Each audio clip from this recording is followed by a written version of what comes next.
Saudi stock market plunges amid U.S. threats over Khashkoggi case. Here's a summary of the article. Published Sunday, October 14, 2018, 7:57 a.m. Eastern Daylight Saving Time. Last updated Sunday, October 14, 2018, 8:36 a.m. Eastern Daylight Saving Time. Dubai, United Arab Emirates, Saudi Arabia warns Sunday it will respond to any threats against it as its stock market plunged following President Donald Trump's warning of severe punishment over the disappearance of Washington Post contributor Jamal Khashoggi. Trump made a point of visiting the kingdom on his first overseas trip as president and has touted arms sales to Saudi Arabia. Both the White House and the kingdom are under mounting pressure as concern grows over the fate of the veteran journalist, who hasn't been seen since he entered the Saudi consulate in Istanbul on October 2.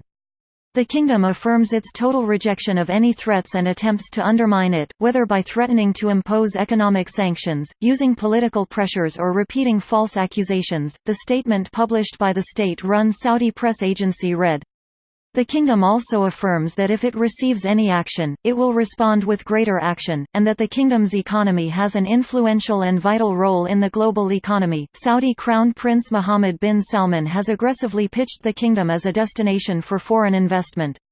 American lawmakers in both parties have been more critical of Saudi Arabia, with several suggesting officials in the kingdom could be sanctioned if they were found to be involved in Khashoggi's disappearance and alleged killing. Trump has repeatedly criticized Saudi Arabia and King Salman over rising global oil prices. This post received a score of 9,795, with an upvote ratio of 97%. Here are the top comments in response to this article. Can't execute your way out of this one, can you, SA? They could have come clean and just blamed it on some low-ranking Saudi intel officer, likely hanged him, and moved on with the crises. But we see Prince's arrogant nature. No amount of throwing money at US PR is going to hide the fact his true nature. I still get chuckle when I see the WWE propaganda on him. Greater than just blamed it on some low-ranking Saudi intel officer. I think that ship sailed and crashed already. Hopefully, the stock market will plunge another 50% after their government basically threatened the world if it continues asking pesky questions about why it kidnaps, tortures, dismembers and murders journalists. And for good measure. Hey, Saudi Arabia, stop bombing school buses packed full of kids and hospitals filled with the people you maimed last week with US-built warplanes and bombs. I'd love to see the Saudi royal family collapse into irrelevance in my lifetime.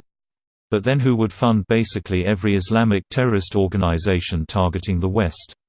Bahrain. Isn't Bahrain actually not shitty? They have oil and tourist money, but I don't think they're too shitty, at least not internationally.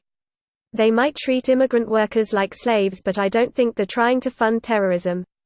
They fund Shia groups around the Middle East, I'm pretty sure. I'd have to go digging when I get home. The kingdom affirms its total rejection of any threats and attempts to undermine it, whether by threatening to impose economic sanctions, using political pressures, or repeating false accusations. The statement published by the state-run Saudi press agency read, "The kingdom also affirms that if it receives any action, it will respond with greater action, and that the kingdom's economy has an influential and vital role in the global economy." The statement from the world's top oil exporter came after the Tadawul exchange in Riyadh dropped by 7% at one point during the week's first day of trading, with 182 of its 186 listed stocks showing losses by the early afternoon. The market clawed back some of the losses, closing down 3.5% for the day. SA stops sending oil, U.S. oil exports increase. Thanks for playing. If SA stops sending oil, sure, U.S. oil prices will increase, but production likely would not. As a result, everyone's gasoline price at the pump would still go up. Increased cost of gas prices, increased cost of transportation and goods, and reduced disposable income for just about everyone in America. This would be a bad thing for the economy on a world scale, not good for anyone. This video was automatically created by Reddit to speech. The article and comments in this video were selected from Reddit according to their upvotes, and any paraphrasing was performed by smry.com, without any human intervention.